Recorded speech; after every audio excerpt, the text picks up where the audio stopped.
Hey everyone, welcome back to On Purpose, the number one health podcast in the world. Thanks to each and every single one of you that come back every week to listen, learn, and grow.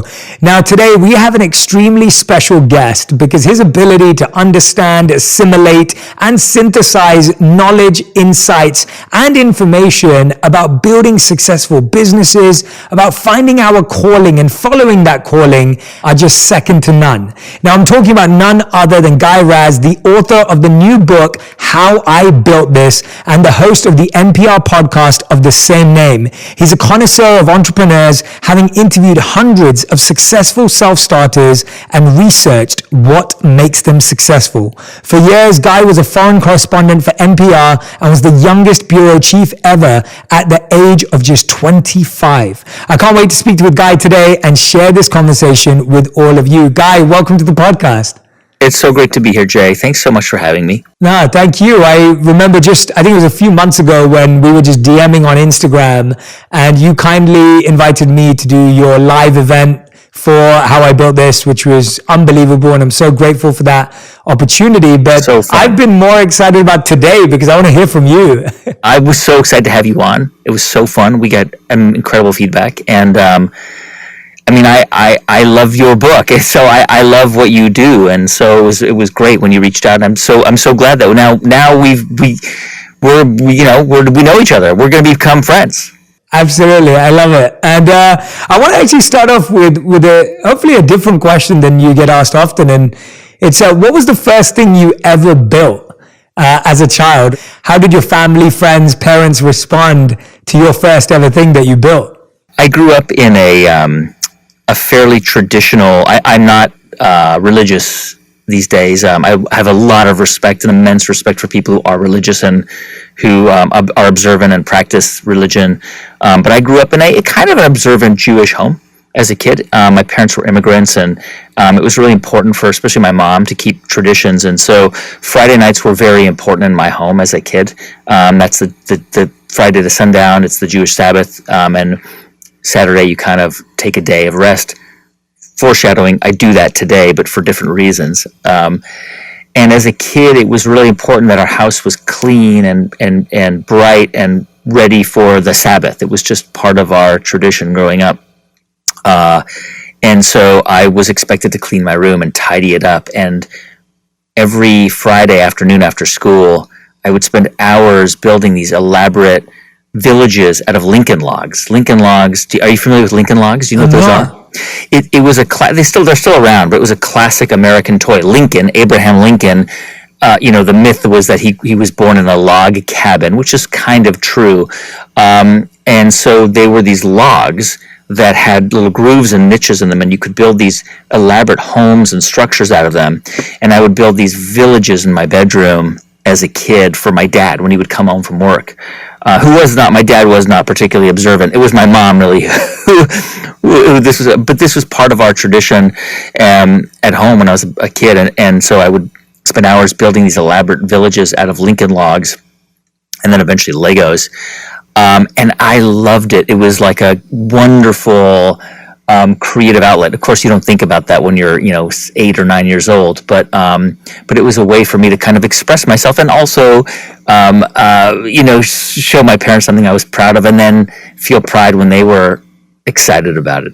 Yeah, that sounds awesome. I remember doing similar. I used to play a lot with Lego and Playmobil and some of this similar style of toys, and I remember creating lots of villages and castles and boats, and I actually miss it now that I'm talking to you about it. I know. Yeah, I'm like, I want to go build a train track. But yeah, I need to go and get back into it. It was so interesting building it out, and I feel when I go to places like, I don't know if you have that in the US. We have in the UK, we have Legoland, which is like... Yeah, there are a few in the US. Yeah, there's one in San Diego, yeah. Yeah, and whenever I go to those, I'm like, oh, this is so cool. Like, there's just such a fascination towards building a city or a town out of something very small. So I love that. Thank you for sharing that story. And I noticed recently also on Instagram, you posted an old press pass from your high school newspaper.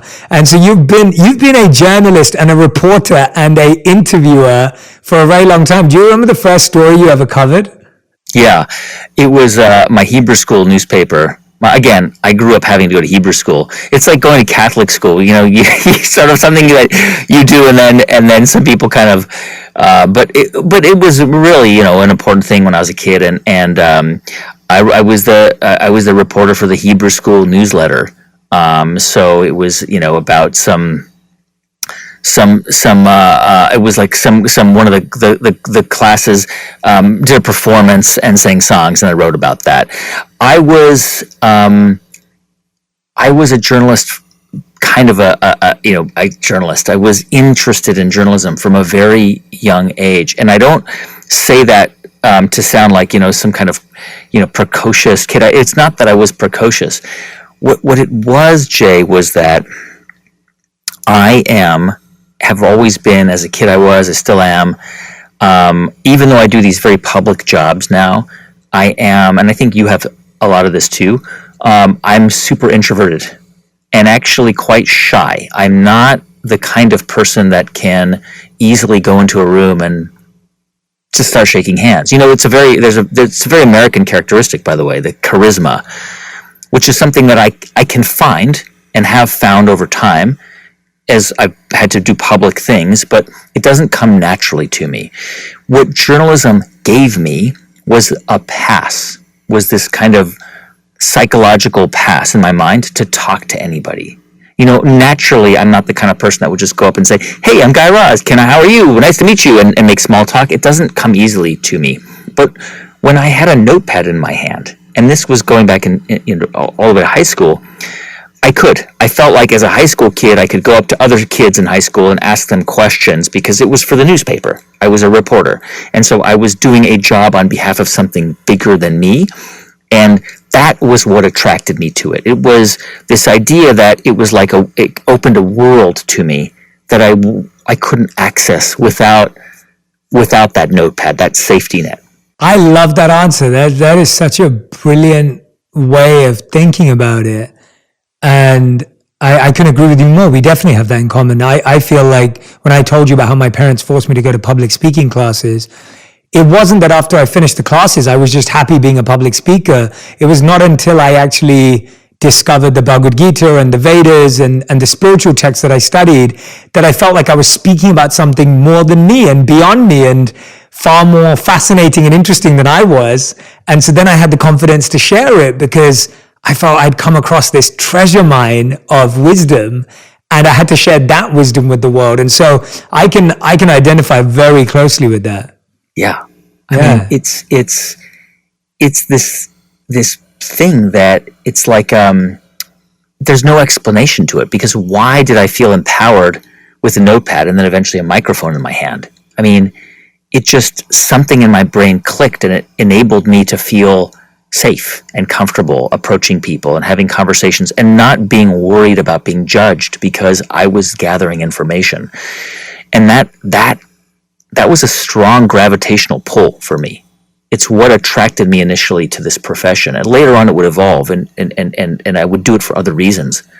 But that was really the beginning. So yeah, I mean, I've got my high school press pass still to this day. I just happen to have it, but it really is what I eventually would do with my life. Yeah, you've encouraged me to go dig up some old things from my life. I think it's always fun looking back. For anyone who's listening and watching right now, I'm talking to Guy Raz, How I Built This, The Unexpected Paths to Success from the World's Most Inspiring Entrepreneurs. Here is the book. We've got the link in the description so you can go and grab a copy anytime while you're listening. Guy, what I'm fascinated by, and I was saying this to you earlier, I think you've done a phenomenal job of breaking down the entrepreneur journey. I mean, you've done so many interviews with so many incredible people, and I can't imagine how you'd even start to write this book. But I do want to honestly say that I thought everything from the titles to the chapters to the structure was just wonderful to see. And I'm honestly, and I'm not joking at all, I'm thinking about pursuing a new business venture. I'm going to follow your book while I do that. And I can't wait to tell you how it goes. So that's a side note. But one of the first things I wanted to talk to you about is a question I get asked a lot. And it's about this ideas of like, how do I know if this is the thing I should be doing? And I think we hear this a lot. And I'm sure you hear it a million times. And people are like, well, what do I start with? Like, how do I know if this is what I love? How do I know if this is my passion? How do I know if this is the idea? And you start off the book by telling people to be open to ideas. Yeah. Tell us about how someone finds the answer to that question. Probably the question that people ask the most, I'm sure you get this question the most of almost any question, which is, how do I know? How do I find an idea? The answer is, you don't always know right away, right? And the reality is that most of the time, the way we come across an idea is because we have a problem ourselves, a problem we need to solve for ourselves. And as we begin to interrogate how to solve that problem for ourselves, it starts to crystallize in our mind that maybe that problem is a problem other people have and could solve other people's problems. So a great example of this is my friend Tristan Walker, who was on How I Built This. Tristan is an entrepreneur, a brilliant entrepreneur, and he is a black man, and he knew and knows that razors were not designed for most black men, because most black men have curly hair.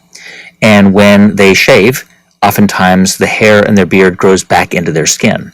And most razors in the United States and sold around the world by Gillette and other companies have 4 or 5 blades that are designed to cut the hair under the skin. The problem is when it grows out, it grows back into the skin, especially for men with very curly hair, and it affects mainly men of color. And he knew that this was a problem for him, and he knew it was a problem for his friends, but nobody was addressing this problem. And in his mind, he thought, why isn't there a beautiful product as good as a Gillette razor, as beautifully packaged, available in the same aisle where Gillette razors are available? Why doesn't that exist? And that was the genesis of the Bevel razor, which is now part of the Procter & Gamble company, one of the biggest multinationals in the world. They bought the company, and Tristan is the CEO. But it's a great example of a problem that he needed to solve, and that solved a problem for millions of men whose day-to-day routine was, in many cases, pain. It was not just painful, but it was also psychologically painful because of the scarring that occurred and just the physical pain of dealing with that. And that is how you begin to come up with ideas. You begin by interrogating your own problems, the things that bother you or that need to be improved. And we see these all the time. Jay, how many times have you been somewhere? And I know anyone listening to this has experienced this. You're waiting in line somewhere for a coffee, or you're at a restaurant, or you're in a shop, and you think to yourself, God, they could do X so much better if they did it like this way. Or, man, if they just tweaked that, then the outcome would be so much better for the customer. That's when you start to kind of connect the dots and say, wait a minute, maybe I can do that. Howard Schultz loved coffee, and he loved this one little coffee place called Starbucks in Seattle. But guess what? They didn't sell coffee. They only sold coffee beans. They sold great coffee beans, but you had to go brew it at home.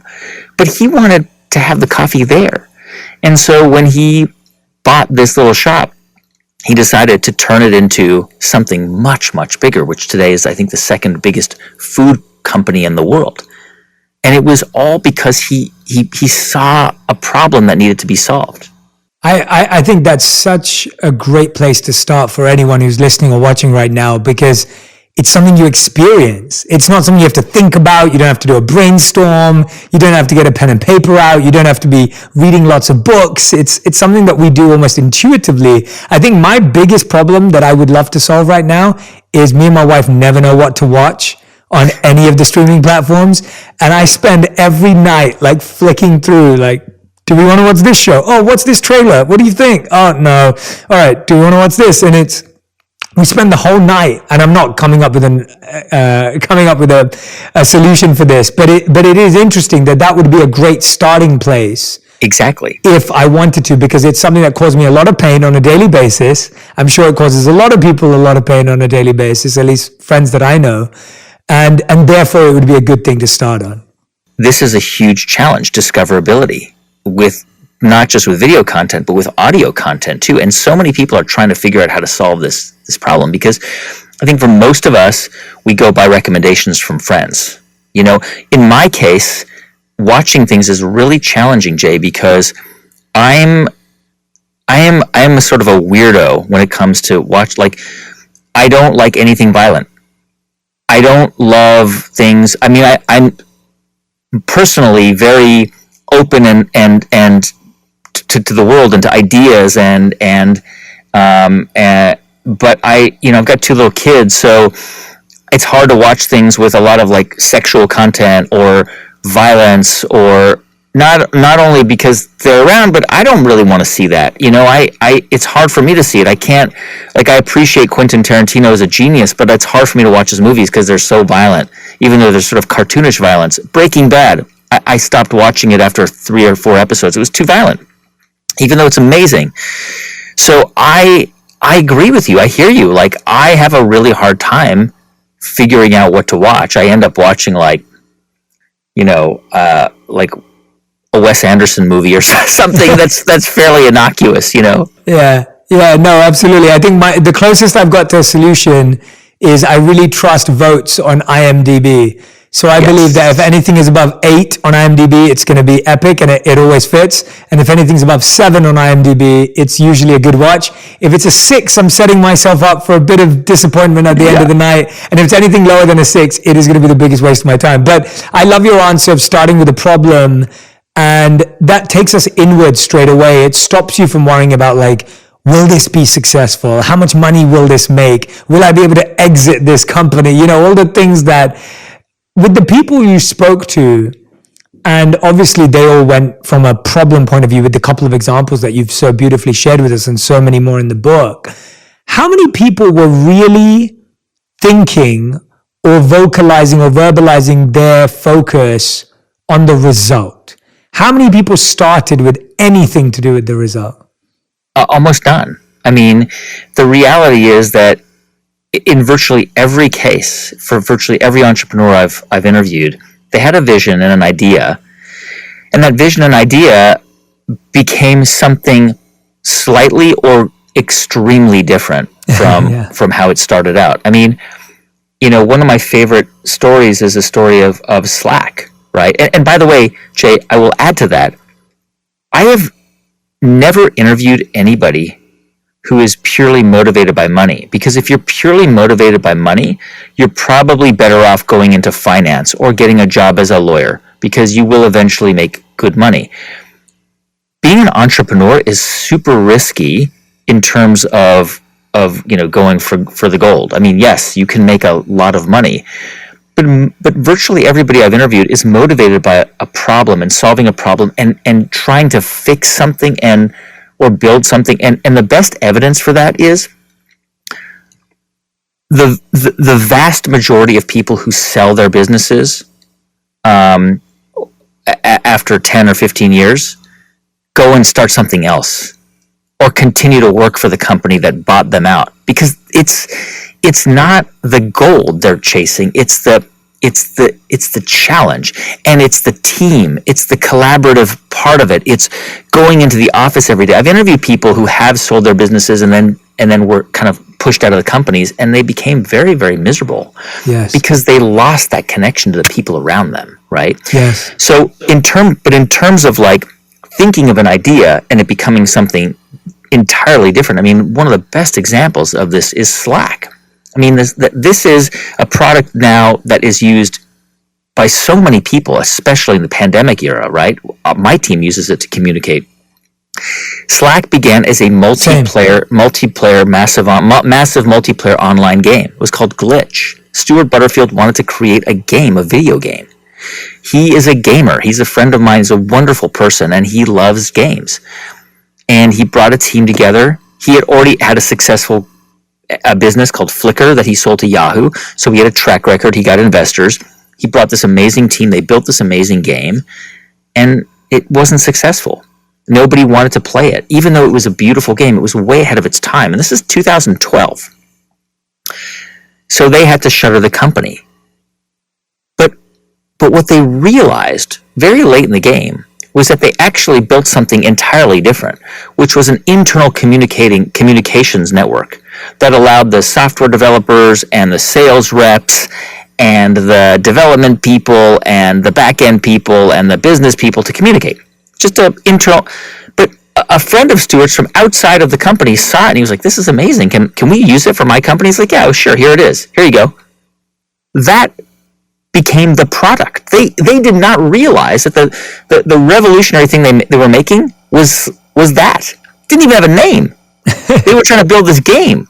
Yeah. But once they realized that they built something completely different that was really useful, that was the revolutionary product. So sometimes the idea sneaks up on you, and you have to kind of go through the other stages to get there. We just did a story about, and I can talk on and on about these stories. We did this story about the largest Mexican-American paleo food company in America called Shetty Foods. It was started several years, great company, started several years ago by a brother and sister from Laredo, Texas, Miguel and Veronica Garza. Now it's the whole family's involved. They had no money. They really started this out because they built a CrossFit gym in Laredo, Texas. The family ran it, and the CrossFit gym basically ran out of money in the end. They couldn't keep it going. But Miguel's sister Veronica used to make tortillas for the customers of the CrossFit gym out of cassava flour and almond flour, because if you do CrossFit, there's a good chance you're eating a paleo diet. You're not eating grains. But you're in Laredo, Texas, which is like one of the capitals of Tex-Mex food. And if you love Mexican food, you're going to eat wheat and corn and beans. Well, she was going to these CrossFitters at their CrossFit gym and saying, hey, do you want to have a paleo tortilla? You want to buy some? And that's how their business began. So it began as a CrossFit gym, which eventually morphed into a food business. I had no idea about that, and I love that brand. Me and my wife love their sauces and their dips and their chips, and they're incredible. Yeah, they're really tasty, and we love them too when we don't want to eat grains or exactly the same, like paleo diets. Like it's a great brand. I had no idea that was their story, and I love how you've shared that point about the pivot and the discovery of a product is not how you expect it. One of my favorite chapter titles that you have in here, which in and of itself answers the question, but I really want to dive deep into it. It's chapter 3, and it's called Leave Your Safety Zone, but Do It Safely. I just thought that was just told perfectly, because whether it's been in my own journey or when I'm speaking to people, and again, the number one question is, well, when do I know to quit my job? Like, should I quit my job and go all in? Is it because I'm not all in that it's not working? Or when do you know that, now it's time to bootstrap and get stuck in? And when you wrote that chapter title, Leave Your Safety Zone, but Do It Safely, I wanted to understand, how does someone practice that? How does someone bring that into reality? Because I think at one point or another, everyone gets to, okay, I know what my problem I'm trying to solve is. I've started the process. We've started to create something, but now it needs momentum. It needs money. It needs investment. It needs whatever else it needs. Yeah. How do you leave your safety zone, but do it safely? There's a myth about entrepreneurs that they're all these kind of kamikazes, that they jump out of an airplane with no parachute. And the reality is that's just not true. The vast majority of entrepreneurs, as you know, Jay, mitigate their risks. I mean, look at your own story. You didn't just one day wake up and start making videos based on the teachings and learnings that you had assimilated as a younger man. You didn't just go off and start doing that. You were working for a bigger company, and you were making content for the company, and through that experience, that content was recognized by somebody else. Then you got a job at the Huffington Post. You built an audience, and then you had the confidence to go out on your own, because you knew by that point you had amassed this experience and you had built a platform on which to stand. Yes. This idea of leaving your safety zone but doing it safely comes from Jim Koch, who is the founder of Boston Beer Company, the company that makes Samuel Adams beer.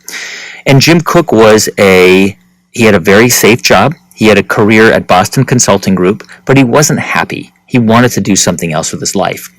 And he thought about creating a great American craft beer. This was in the early 80s when American beer, Monty Python was making jokes about American beer at the time, right? It was a joke. Today it's crazy to think about because American craft beer is the envy of the world and beloved in Europe. But at the time, in the early 80s, it wasn't. So he started to experiment and research this idea on the side. But he kept his job, and he kept his job for a long time. And he kept working on this side project for a long time as well, until he started to dip first one toe, and then 2 toes, and then 5 toes, and then the whole foot, and then a leg, and then eventually he became comfortable and confident enough, and had saved some money from his job, that he gave himself the permission to leap, and to take the leap and to try it. Always knowing, by the way, that he could go back to his old job if it didn't work. Now, that doesn't mean that, it's an excuse not to try hard. It just means that there are ways to take risks and to take the leap, but to do it in a way that if it all falls apart, it's not going to be catastrophic. There's a fetish around failure, especially in Silicon Valley. There's a fetishization of failure. And people say, fail big, fail fast, fail. The reality is that when people talk about failure, especially at a place like Google or, Facebook, they can talk about it because those companies are already successful. The people working inside them have already had some successes. Failure is really important for all of us to experience, but failure can happen in small ways and medium ways and even in big ways, but it doesn't have to be catastrophic. Failure should always be something that you can bounce back from, even if it's painful. It's super important to experience failure, but it's almost never a good idea to put absolutely all your chips on the table without some kind of mitigation plan. Not to say it's not important to take risks. You have to take big risks, but you also want to take those risks in a safe way. Guy, tell us about some of the risks you took in a safe way, because you, like you were showing about me, yourself, you've been a reporter, a journalist, you've been an interviewer. And so, today you're obviously known for being the incredible brand and the incredible host and of How I Built This and then the name of the book. And just, you have all these amazing relationships where people open up to you in interviews and share their stories very vulnerably. Tell us about some of the risks you took to get to that stage as well, because I think often it gets forgotten that you've had to live all of this in your journey too, even though you're telling the stories of others. Yeah, look, most of my career, I was I worked for one or two organizations, NPR and CNN, and I was a reporter, and it was a wonderful life and a wonderful career. But through those experiences, I was able to gain more and more experience. I was a foreign correspondent for 7 years. I covered 4 wars. I was based in 3 different countries. I reported from 50, 60 different countries.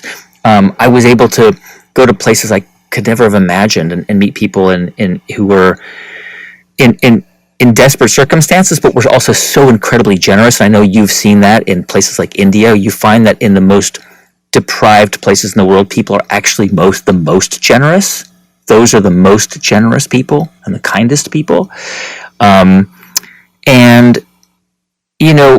at a certain point in my career, I had to decide whether I was going to pursue this life as a news person, and pursue the life of maybe becoming a news presenter. And that there's a lot of prestige that goes with that. But about 10 years ago, it began to occur to me that if I was going to do something that was more meaningful to me, it had to be different. It couldn't just be about reporting the news. It had to be something that people connected to on a visceral level. And that was really the beginning of a journey that I started, where I wanted to tell stories about human experiences, and not stories about things that happened just at the moment, but stories that were evergreen, that were long lasting. And it was very scary for me to leap outside of this safe, comfortable job that I had, and to start production companies and to try this on my own. But by that point, I already had developed the experience and a platform. And by the way, I did this later in life. I didn't do this when I was in my 20s. I did this in my my late 30s, early 40s. And by the way, most first-time entrepreneurs are like 42 years old. There's another myth that it's all people in their 20s. It's not true. And there's a lot of reasons why it can often make sense to gain some experience before you leap out on your own.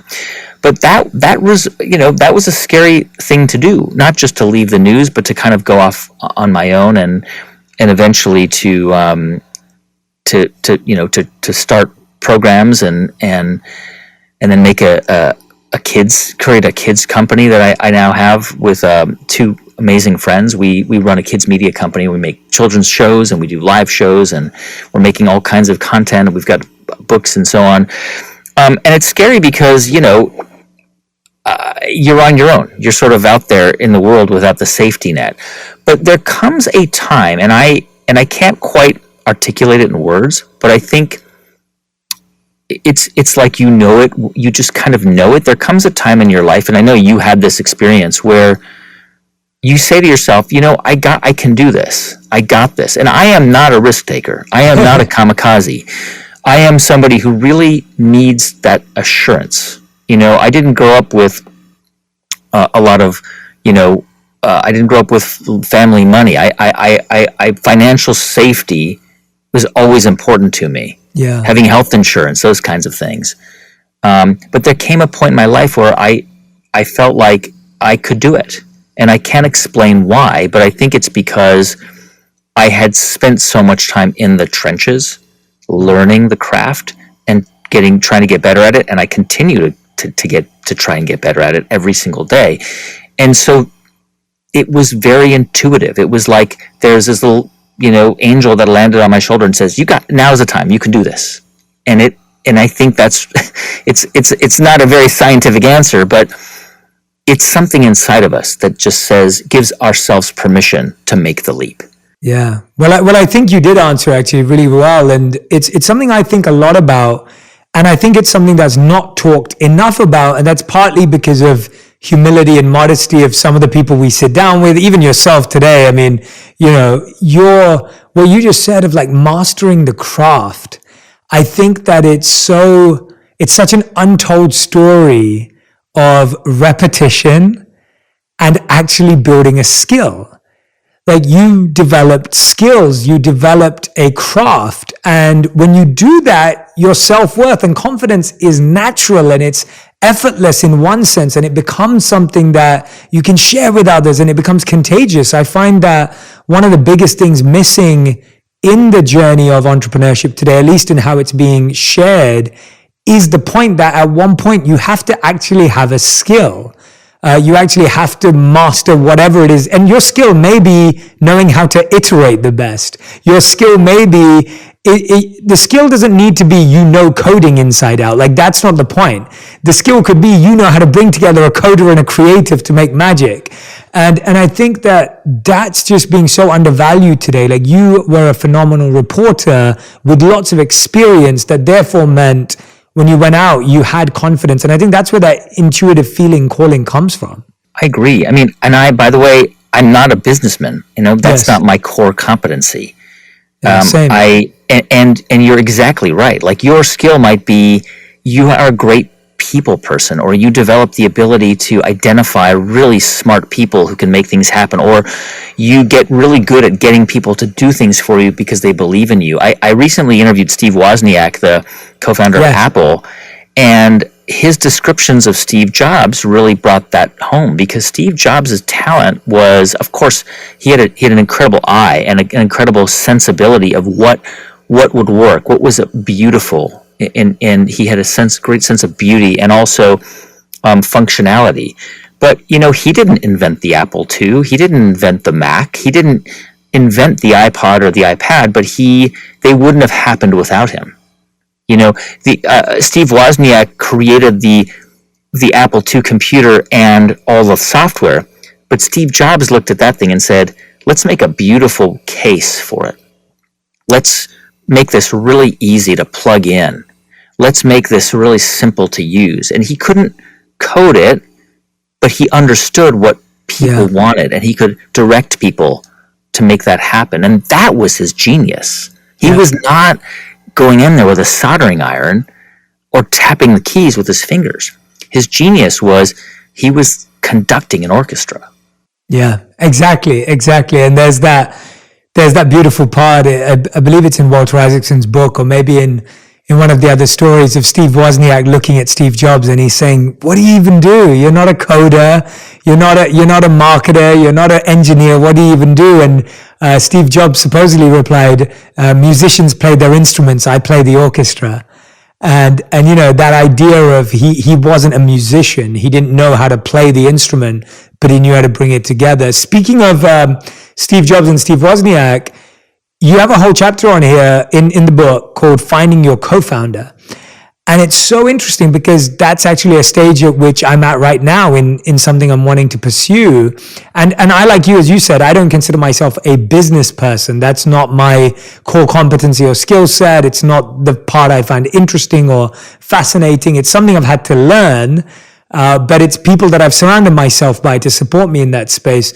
When you think about finding a co-founder, tell me about some of the biggest mistakes people may have shared, and tell me about the solutions to finding a good co-founder, because I think we're also living at a time where, and I'll be open, when I was launching my businesses, a lot of people said to me, they said, "Jay, like, why would you have a co-founder? You could have 100% of 100%, and you have a brand, so you should protect that." And I was always like, "Hey, I'd much rather have more people involved and get excited and have more energy and more enthusiasm and build more things because we have other people." And so I've always had that mindset, but I think we live in a mindset today where it's like, no, own 100% of 100% and don't trust anyone. What are some of the mistakes we make, and what are the solutions? I mean, there's a famous investor named Paul Graham, and his rule for investing in a startup. I mean, this guy is the founder of Y Combinator. He's an investor in Airbnb and all the companies that came out of Y Combinator. His rule of thumb is he only invests when there are co-founders. Now, not every business has more than one founder, and some work just fine with one founder. What I have found in interviewing hundreds of entrepreneurs who have co-founders, who started who have businesses that they created with another founder or more than one, is it is going to be extremely hard. Starting a business, it doesn't matter what business it is, will be very hard. It doesn't matter who you are. It doesn't matter if you're a celebrity. LeBron James, by the way, has Maverick Carter. They have a partnership, and they created a business around LeBron James, which is $1 billion business. Having a business partner or partners is crucial for the one simple reason, which is there will come a time on any journey where you will want to give up, where you will run into a roadblock and you will say, is this worth fighting for? Is this worth trying to get around? And you will say to yourself, it's not. It's better for me to just move on, give up. But the person who you co-founded the company with will say, we got this. We can get through this. And there will be other times where those roles are reversed, where you are the person with the optimism. I have experienced that hundreds of times with my children's media company. I have two partners, Meredith Halpern-Ranzer and Mindy Thomas. We make kids content, and we have live shows, and we do all kinds, and we're about to enter into a phenomenal partnership. There have been so many times on that journey over the last 4 years where one of us is just feeling so dejected or low, or we had a setback, or we tried to raise money and we got a term sheet and then it was pulled. All these things have happened. And at every step of the way, there was one out of the three of us who was like, we got this, guys. We've had really low points and really incredible high points. That is absolutely crucial. You need somebody in your life who can reassure you, because you will have moments where you want to give it all up. How you find that person is partly luck, but partly it's about finding, of course, somebody who has complementary skills, somebody who can do things that you cannot do, who has competencies that you don't have. But most importantly, you have to find somebody you like, you trust, respect, and can get along with. Because ultimately, the thing that breaks partnerships up in every case, professional partnerships, is the same thing that breaks up romantic relationships up. it's differences of outlook. It's an inability to communicate. It's an inability to work through tension. There will always be tension with partners. But when you have a partner with whom you have agreed that you will be transparent, open, and communicative with, you will be able to work through that. We did an episode about Seventh Generation, the non-toxic cleaning products company. That was started by two partners, Alan Newman and Jeffrey Hollander, and within 3 years they had a falling out, a very bitter falling out. But they began as intense friends, fast friends, but they didn't do the hard work before they came to realize that they should be partners, which was to really interrogate what each person wanted out of this and why. And I think that was the mistake. But on balance, I believe having a partner gives you more, creates a higher probability that you will succeed. Yeah. I love that you compared a business partnership to a romantic relationship or a marriage. I think that's such a great way of looking at it, because in the same way as we have a honeymoon period in our relationships where we get carried away with chemistry and not really forming a real connection or compatibility, we do the same in business. Like you said, when you become fast friends and you fall for each other and things seem to be going perfectly, and then all of a sudden you're met with that moment where you realize that you don't have the same values and you haven't communicated effectively. And I think what you said, doing that mature work of setting your values in the beginning, setting your systems and standards, I think we all want to trust people more. Like, we all want to love and trust and have this open relationship, but actually doing that hard work up front seems to be the long-term sustainable option. And by the way, it's really important to give yourself that time and to give yourself the opportunity to decide that maybe the partnership isn't right. I mean, I've been in the process of developing a partnership with a friend, well, somebody who's now really become a friend, but somebody I knew over the last year. And it's regular calls, it's weekly conversations, and also developing the idea. And that has been absolutely crucial, because you will be tested. There will be so many moments on that journey where you will be tested. And you're going to need to know that the person with you is a person of integrity, mm-hmm. and a person who is in this with you, in the trenches with you. And it's, as I say, there's an element of luck there too, but you can also control for that by really taking the time to interrogate that relationship, mm-hmm. and to understand that this is the right person. Yeah, absolutely. Absolutely. This is so helpful, Guy. I'm enjoying this conversation so much so far. We've got so many more questions I want to ask you, but I did want to take a quick pause, because I just want to let you know that your ability to share these stories of people you've interviewed, with your ability to share your own experiences, it's magical. It honestly is. And I know that you've had a lot on this week and last week with your summits and the live event, but you're just so present right now, right here with these stories. And I want to thank you for that. And I applaud you for being able to share these stories in such a practical way that everyone who's listening and watching right now, I hope you're all taking notes, by the way, because I'm taking mental notes. And I honestly believe that you've given us the pathway to building a business in a book, which is actually really, really difficult to do. So one of the things that I think you shed a lot of light on, and I'm sure a lot of your guests have also spoken about, is that there seems to be a lot of mysticism around fundraising.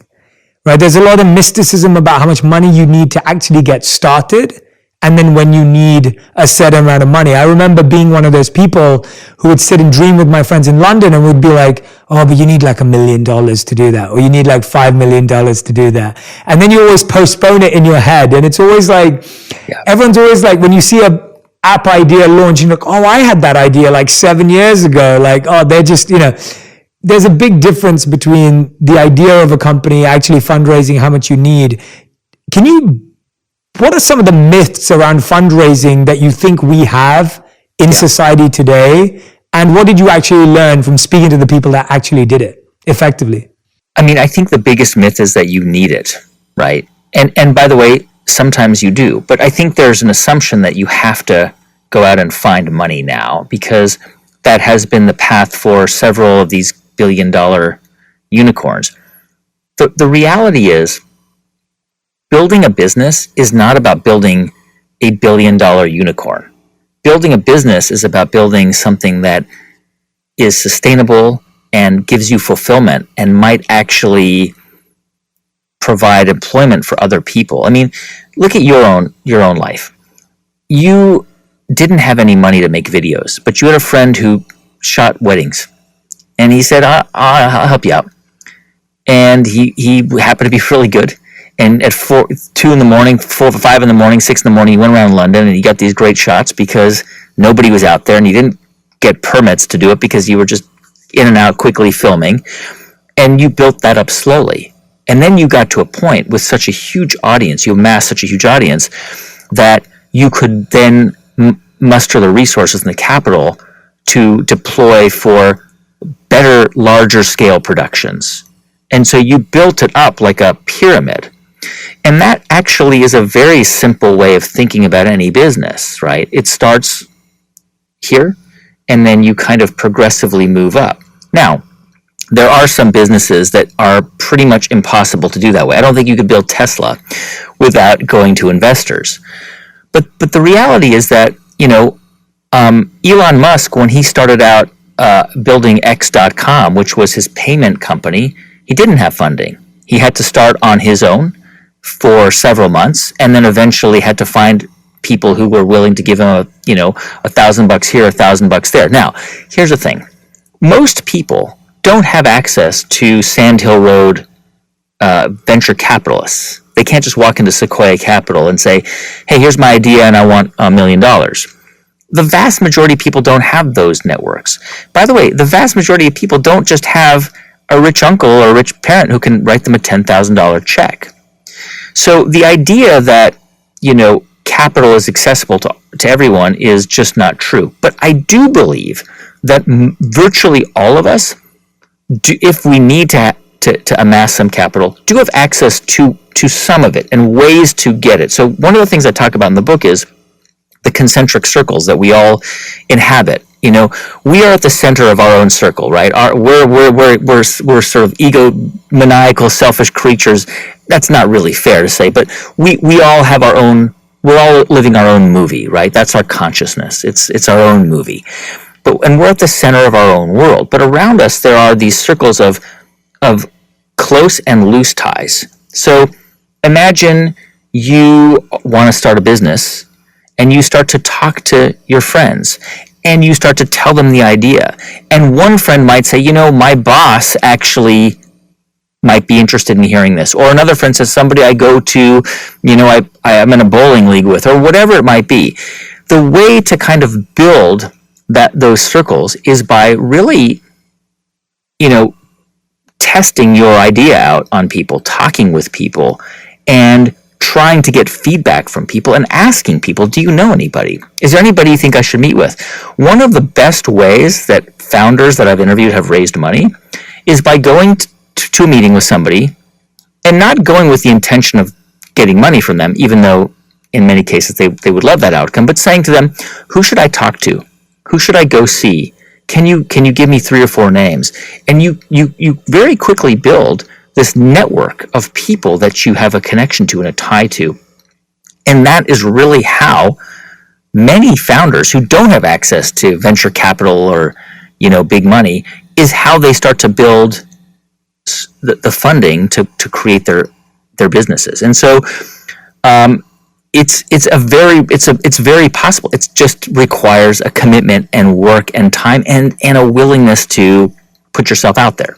I love that question though, because it puts yourself out there without having to put yourself out there. So when you ask someone the question of saying, hey, do you know anyone that I should speak to about raising funds for this or introducing for this kind of manufacturer or product designer, you give that person the opportunity to say, oh, I want to be involved, let me know.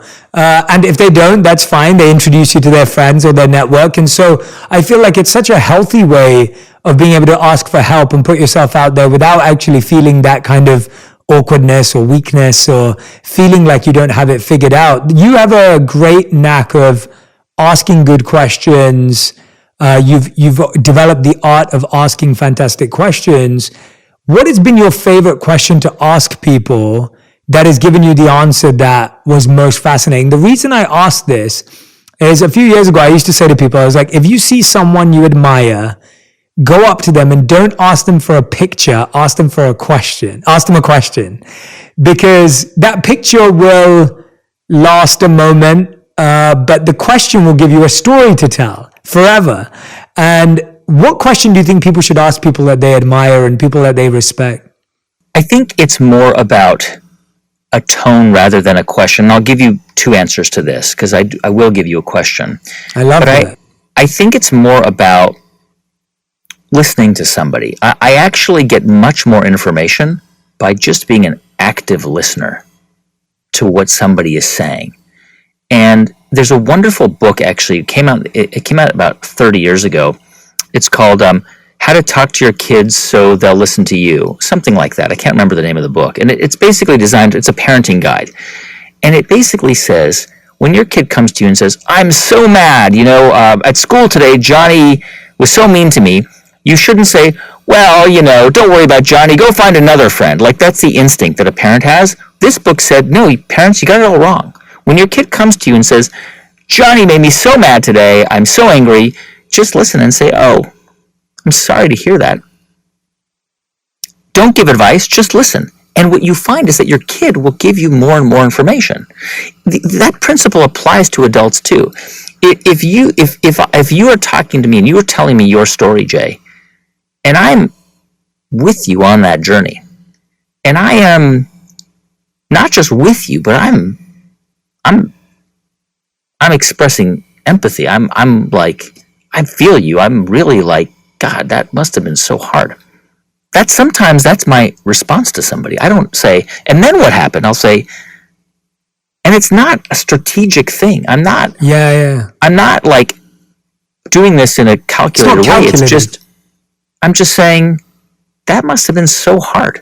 I can't imagine how hard that was. And the person says, and then they go on and I continue to tell you their story. So a big part of it is active listening. But if you have one shot, you find somebody you admire and you've got one question for them, I think you can always ask a person, what is something, if you could go back in time to the younger version of you, what would you tell yourself now?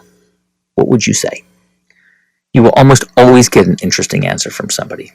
Yeah, that's beautiful. I love that. And I'm so glad you raised the point about tone and listening, because it's so refreshing to hear that as well, because you also get you can ask the same question with a different tone and get a completely different answer. And you can almost feel it when it's a technique versus when it's a true seeking of a individual's like heart and mind. And like, you can tell when they're obsessed with that question versus when they think it's a good question to ask. And I think that applies to the listener, to the receiver who's going to answer the question as well. Tell me about when you are putting this book together and you're obviously trying to compile, I don't know how many interviews you've done now. How many is it? Do you have a number? Do you know? We've done, for How I Built This, total about 400 in-depth interviews with founders and entrepreneurs. Incredible. Okay, so 400 interviews. You're trying to compile it. What do you think has been the craziest, most outlandish story or pain that you came across in these 400 interviews that has stayed with you so strongly that you just think this is almost like a movie? Like, I can't believe this was someone's actual life. I try and think of every episode in a cinematic way. I really do, because I'm trying to unfold that story and create a visual experience for people. I want people to just completely get lost in the story. I think of what I do is, and by the way, you're right. I mean, tone and listening is such an important part of it, because how you talk to somebody, how you ask questions, it's not what you ask, It's how you ask it, right? That's not how you elicit information. It's not the actual words you use to ask a question. Because if it was so simple, you could just give people a list of questions. Sometimes questions are very effective, but it's how you ask them. I think that for me, I'm always looking to help somebody tell their story in a way that you could imagine as a movie. You could imagine because our human stories are movies. Every single one of us is a movie. Many people think, I'm not that interesting, or my life isn't that dramatic, and what they don't realize is that it is. My job is to show you that, is to know so much about you ahead of time that I can pull that out of you, because I know that. I can see that. That's the advantage we have as outsiders. We can see other people in ways they can't see themselves, and it gives all of us a superpower. I think, a story that sticks in my mind is a recent one we did about a company called the McBride Sisters Collection. It's the largest Black-owned wine business in the United States, and one of the largest in the world. And it was started by two sisters, Robin and Andrea McBride. They both share the same father. He was African American, and they both had different mothers.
Neither of these women knew the other existed until they were in their 20s. Their father died, and they were informed by relatives that each sister was informed that they had a sister. Andrea was raised in New Zealand. Her mother was Kiwi. She had met Andrea's father in Los Angeles and then emigrated to New Zealand. Robin's mother was from Monterey, California, and also a white woman, raised her daughter in Monterey, California. And these two women did not know the existence of the other until they were in their 20s. And the story of their reunion is so emotional. It's so powerful. We were all crying when we were recording the interview because it's almost impossible to believe that it's true, that it happened, that they, through just a random miracle, not only did they come together, not only did they love each other from the moment they saw each other, but they both grew up in wine-growing parts of the world, Monterey, California, and New Zealand, and they both had this incredible passion for wine. And they both decided that they were never going to be apart again. And Andrea moved to the United States to be with her sister, and they went on to create this business. They started it 15, 16 years ago, very small, with no money, with no connections, in a world dominated mainly by white men, and they created this incredible business. You can find McBride Sisters wine in virtually every grocery store, every Walmart, around the United States today. And how they got there it's an epic. It's a hero's journey. It's as good as any movie you've ever seen, and it's all true. That's incredible. I need to go back and listen to that. I've not heard that one. So definitely excited to dive back into it. And I hope everyone who's listening will go off and listen to that episode as well. It sounds absolutely phenomenal on how I built this. Guy, I want to, coming towards the end of our conversation here, I want to talk a bit about how this book and your work massively helps people who don't want to be entrepreneurs.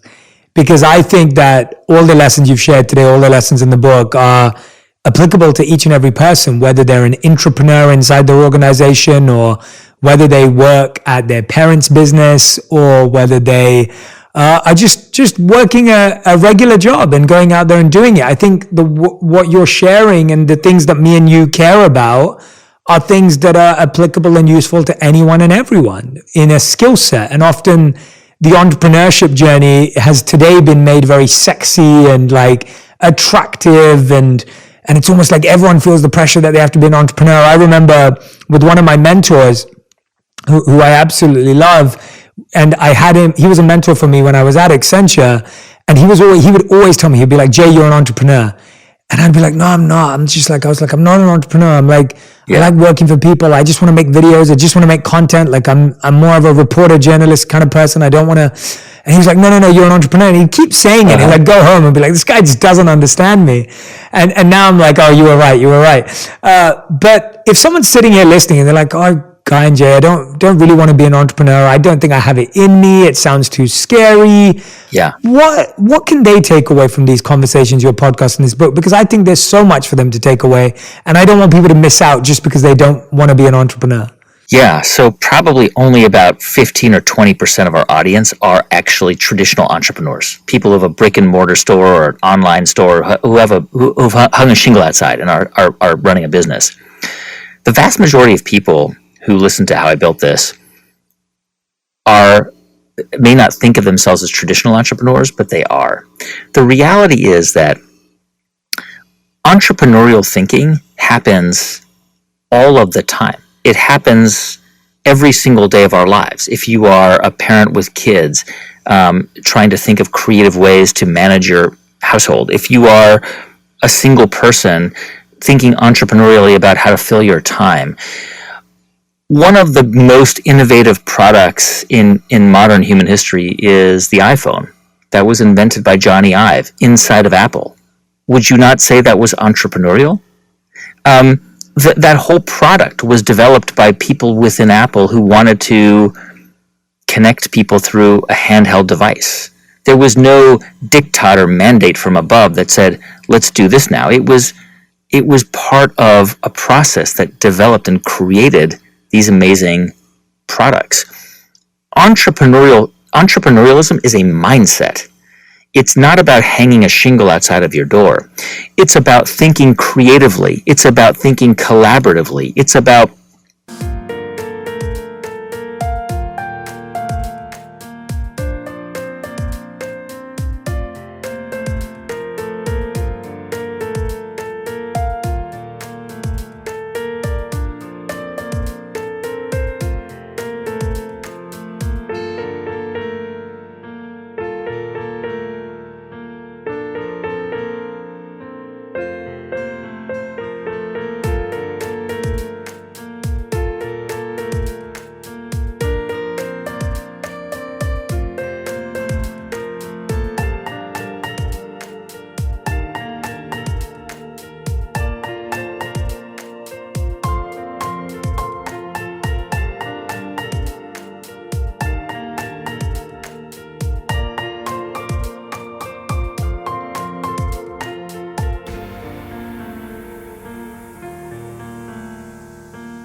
trying to do different and new things and improve ways of working within your own team. It might be coming up with a whole new system for how you hold each other accountable.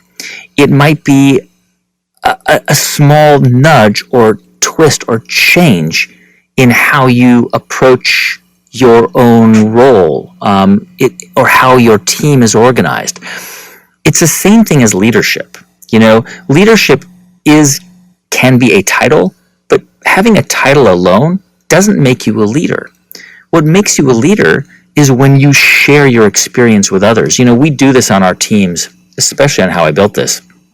It's a small team of producers, but from the very beginning, and we really work to promote people from within. From our interns eventually become producers, and we have a system where we encourage the sort of the lowest level person from a title perspective. We encourage that person to take a leadership role. So we have an intern. The intern gets guidance from the previous intern who's now a producer, and other producers who may have been interns 2 or 3 years earlier, but who are now leaders. We now have a former intern who's mentoring a current intern. That's a leadership position. That is a leader. Once you start to behave as a mentor to other people, and you don't have to be much older than them, you might be a year or two ahead of them. You are a leader. You are an innovator, and you are an entrepreneur. That is what it's about. It's a way of thinking and operating. It's not about selling a product, inventing a product, and hanging a shingle. It's a mindset, and everybody has the potential to adopt that mindset. I love that, Guy. Thank you so much for sharing that so clearly, both through this interview and in the book and in all of your podcast episodes. We end every episode of On Purpose with a final five, a fast five. So these answers have to be in one word or one sentence maximum. I break my own rules all the time, so be ready for me deviating. But Guy, if you're ready, we'll get going. Okay. All right. So question one is, what is the best piece of advice you've ever received? It's hard to give one answer, but it's a variation of dance like no one's watching, which means be open to all kinds of experiences. Don't limit yourself. Mm-hmm. I love that. Great piece of advice. What's the worst piece of advice you ever heard? Stay in your lane. Interesting. Okay. Question number three. What is your metric for success, your personal metric? It's very simple. To create kind, responsible, warm, and loving humans. I'm a parent. I have one job to do. It's to pass on my values as best I can to my children and hope that they become good, kind, loving people who contribute to the world. It's that simple for me. It really is. That's it. I love that. That's my purpose. Yeah, it's beautiful. Question number four.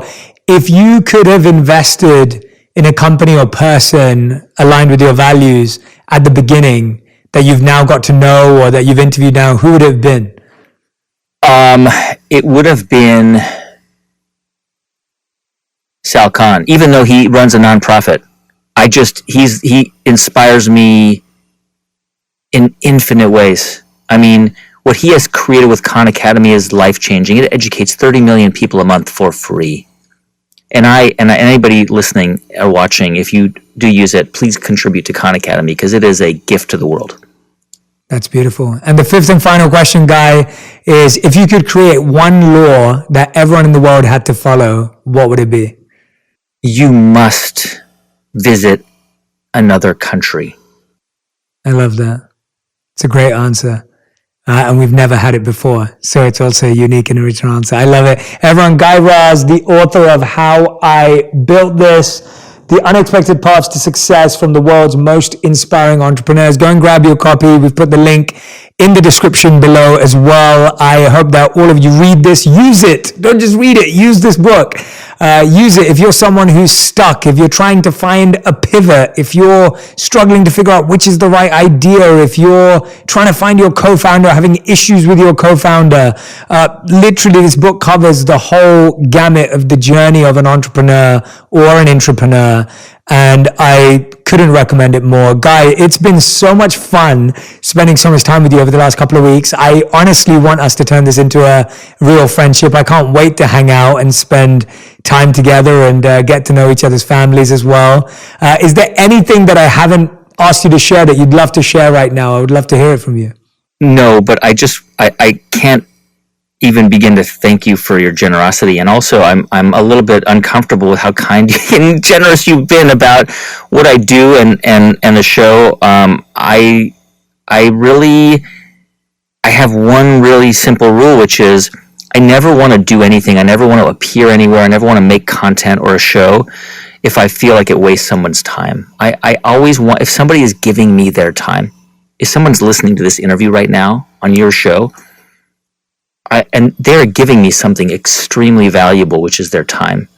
And I never want to waste that time. I always want to be able to give somebody something that is valuable or useful. And so that's what I do. That's why I do what I do. That's what I aim to do. And, you know, you're just so generous. And the things that you've said about the show and what I do, it means a lot. I mean, that's that's why I do it. Absolutely, Guy. Thank you so much for coming on Purpose. And I meant every word I said. Everyone go and follow Guy on Instagram as well if you don't already, to find out more about how I built this and all the incredible work he's doing. He's also giving away thousands of dollars to help people start their businesses and companies too. So please go and check out for more details. Guy, thank